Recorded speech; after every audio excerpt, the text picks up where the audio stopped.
Hey, Internet friends. All it takes to predict the future is to examine the past, to really listen when the powerful few tell you what they plan to do, to pay attention to behavioral patterns and cultural shifts, and not to focus on what the media is reporting, but why they are reporting it. Since 2016, I've been talking about the agendas of the global government, their schemes, and their tactics. And unfortunately, I have an excellent track record of getting it right. Whether it be about the moves of Big Pharma, the plans of purple sweaters, the geopolitical outlook, or the next burr of the money printer. And yeah, we joke on this channel. I call myself a ratchet Nostradamus, but it's not really funny anymore, is it? No one's laughing. So today, I'm going to tell you my predictions for the next few years for the future of America. Mostly so you can prepare, mentally or physically. And it's not all bad. But when I speak this whole thing into existence with this video, I do so with an abundance of caution. Because we know the scriptwriters are all into occultism and have some deal with the big ooga booga, whatever you want to call it. Not my thing, not my flavor.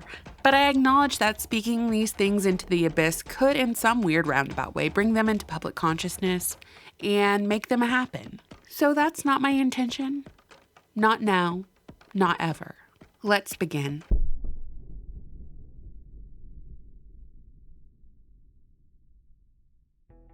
Lockdowns for pandemic scamdemics were so effective, why not copy-paste that idea, but this time for climate change? Yes, that's correct. I predict climate lockdowns within the next few years. I'm not the first one to predict this either. In a deleted report by the British government, researchers explored how to make the public alter its behavior to accept the new green economy. And this deleted report revealed how COVID restrictions have created a population with a deep-set reverence for authority and a powerful tendency to conform. Yeah, apparently this was briefly published on the British government's website before being hastily deleted and then played down. Anyway, the investigation found that, quote, even if enforced changes to lifestyle are not wanted by the public, most tend to fall in line with the new status quo rather quickly anyway. In summary, the public is largely unthinking, compliant, and docile, and can be made to go along with just about anything so as long as they're bombarded with the right propaganda,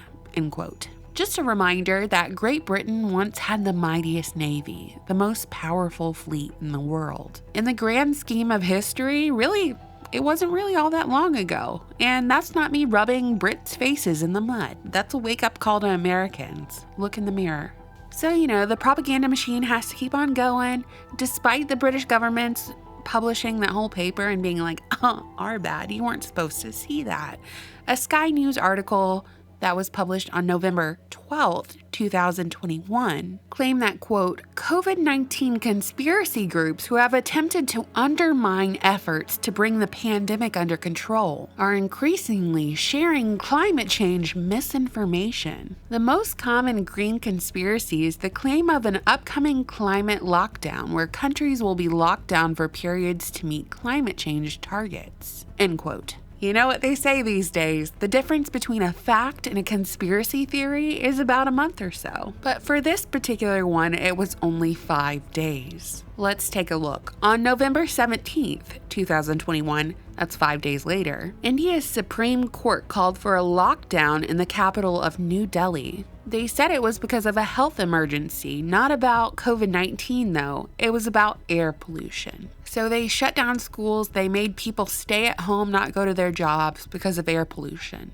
So the news media called everyone a conspiracy theorist for suggesting that climate change lockdowns were next, and then 5 days later, they implemented climate change lockdowns in India. Published in January of 2022, studies have shown that more than 800 deaths may have been avoided thanks to better air quality during Europe's first coronavirus lockdown. So what I'm getting at here is they're still pushing the narrative of stay home, save lives. Just instead of coronavirus, it's now climate change. And I think you'll see this pressure in the United States more with the rolling blackouts that we've seen in California, Texas, and even Ohio. And this was actually just announced that the largest district in the state of California, the Metropolitan Water District, serving 19 million people in Southern California, is now paying $2 per square foot of grass that residents pull out of their yard because grass takes water to grow.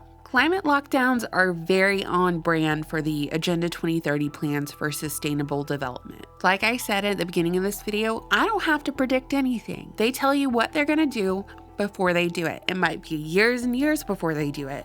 But in the case of Agenda 2030, they had it all written out. They've told us exactly what is coming. For the past 2 years, I've talked about food shortages. But this prediction in particular is related to the teaching profession. Currently, there is a major teacher shortage in America. So here's a rundown on the numbers we're looking at. Quote, the number of incoming teachers declined from 275,000 in 2010 to under 200,000 in 2020 and is projected to be under 120,000 by 2025. And even those staying on the job are so unhappy, many have been striking. End quote. We're not just talking about the lack of people coming out of college with an education degree, we're talking about current teachers who are unhappy and leaving their positions. Record teacher dissatisfaction is contributed to workload, student behavioral problems, lack of support from parents, pay that doesn't keep up with inflation. Those are among the reasons teachers are bowing out. A big story right now is that the school year has begun in Florida and the state faces 9,000 empty teaching positions. Within the last week, legislators have passed a bill that allows veterans with 2 years of college but no degree to become teachers. And keep in mind, you usually need a 4-year degree to become a teacher. The consequences of this teacher shortage, I'm guessing, will result in more students to a classroom. Instead of 30 students to a class, it eventually becomes 50, to the point where teachers can't possibly teach or control a classroom of that size. I predict that this will basically pick up where the pandemic left off in terms of online schooling. The students are easier to manage when they just log on, learn, and are tested without the stress of traditional schooling means. Big computer labs as daycare centers for students in the interim. That's what I predict. On the flip side, I have some good news to tell you. More parents are taking charge of their children's education and homeschooling them. Homeschooling in Texas rose 40% between 2020 and 2021. The number of NYC homeschooled students has more than doubled since the COVID pandemic. Basically, each and every state is seeing an increase in homeschooling numbers. So that's really good news for homeschooling. I'm a big supporter. My next prediction is the fall of Hollywood and the rise of the internet celebrity, but not the kind you think.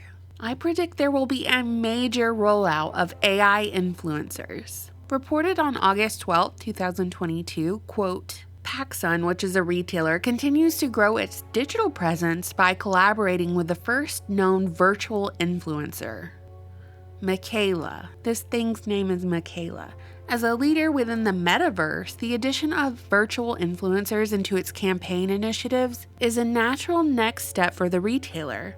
PacSun and Michaela will collaborate on social content, amplifying the brand's back-to-school and 2020 holiday campaigns. It goes on to say that Michaela became a phenomenon in 2016, bit of a stretch, when the 19-year-old robot based in Los Angeles appeared on Instagram and instantly went viral. Since then, she has graced a billboard in Times Square and has been named by Time magazine as a most influential person on the internet. She's gained a million-strong cult following her as they're called the Michaelians.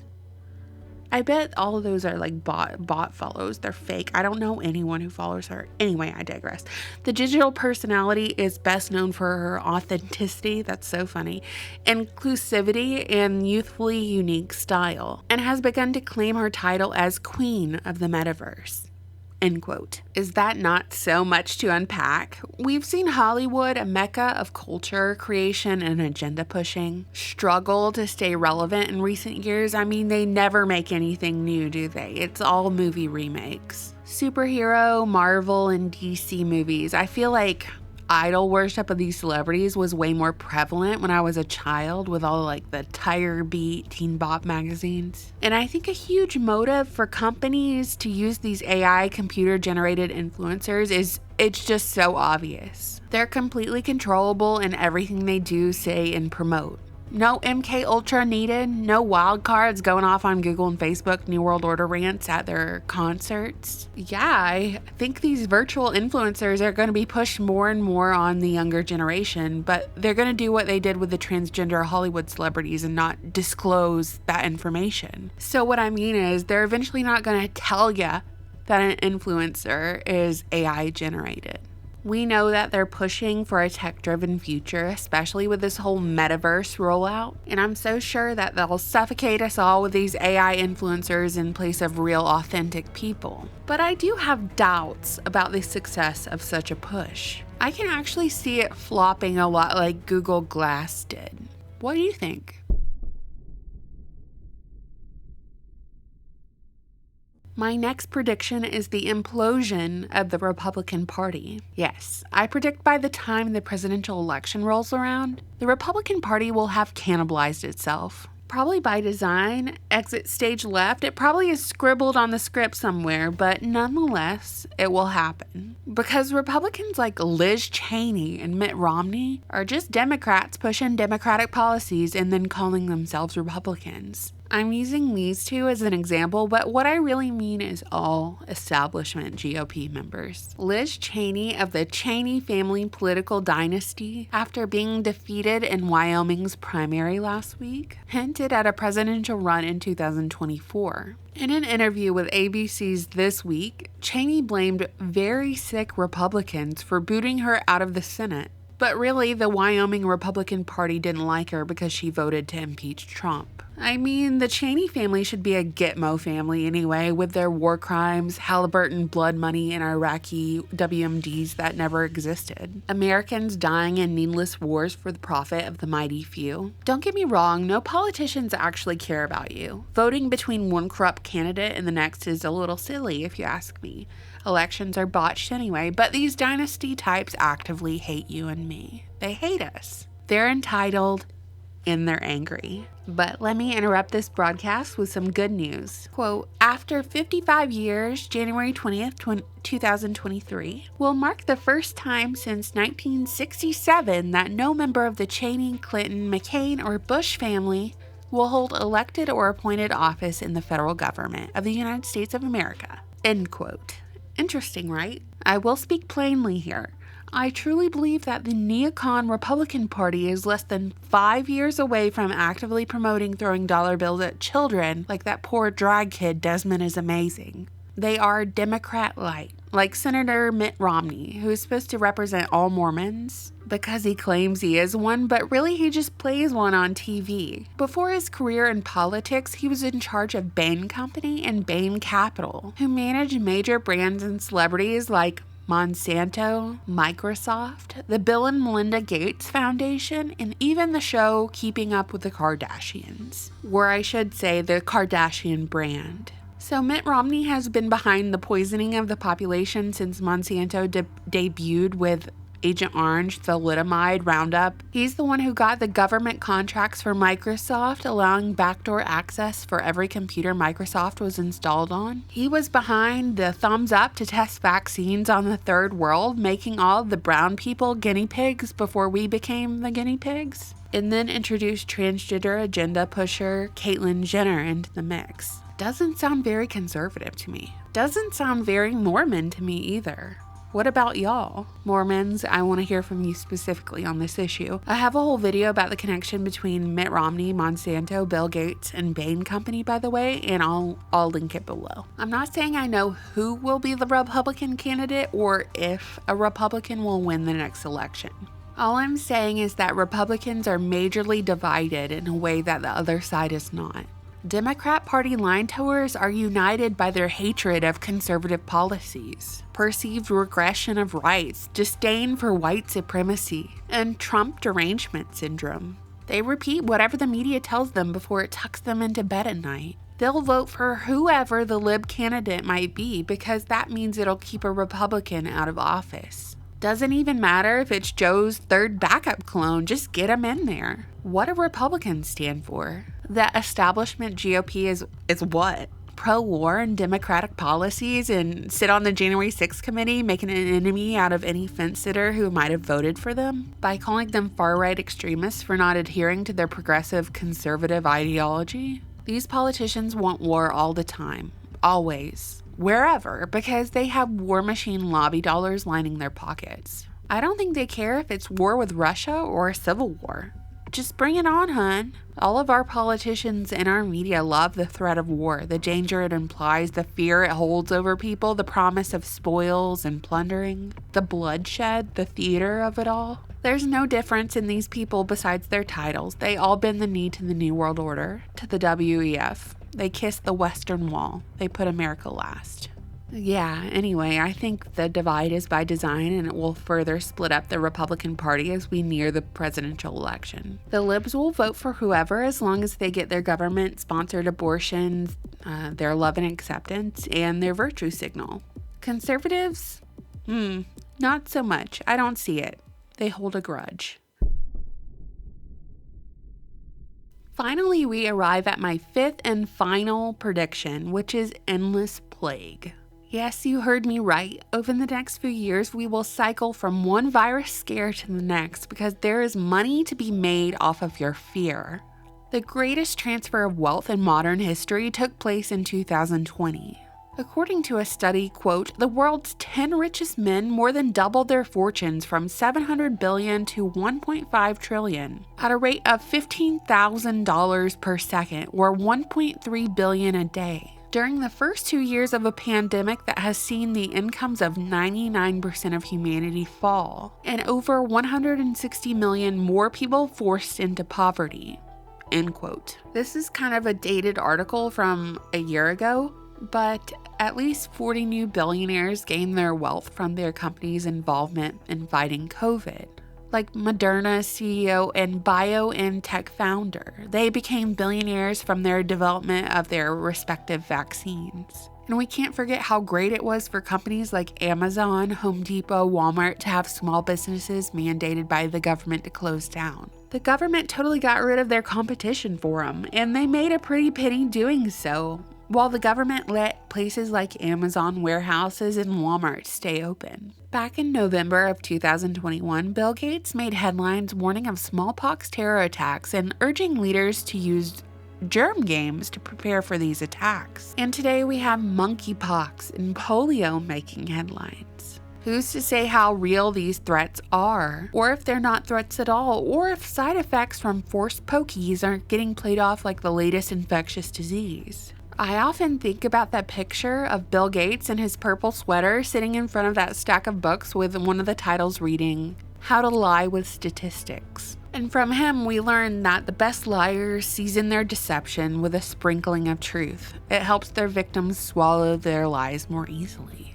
I don't think billionaires are ready to give up the gravy train any more than governments are willing to loosen their hold on their citizens and the freedoms they've taken away from them. Doctors in white coats with fancy credentials and an air of authority, this particular profession has become the ultimate tool for these tyrannical corporatocracy types. I see these social media doctors all the time on TikTok, on Instagram, on Twitter, promoting fear with Big Pharma as the solution. And I know that these government-sponsored campaigns are still going strong, which also hints to me that they're not done playing their part. An endless plague awaits on the horizon, followed closely by lockdown, surveillance, digital ID, and medical tyranny as the new normal, sponsored by the fear industry. Climate lockdowns, a total change in the landscape of public schooling, the rise of AI influencers, the implosion of the Republican Party, and endless plague. Those are my top 5 predictions for the future of America. And no, of course, I'm not saying that these things can't be stopped and are certain. I don't think that at all. But I'm saying this is what I foresee if nothing changes, if no one else stands up, if everyone complies. Do you agree or disagree with my predictions? Do you have some of your own? Are you watching this video in the future or 2 years from now? Tell me how I did. I always look forward to your comments. Thank you all so much for watching, subscribing, and supporting my channel on Patreon.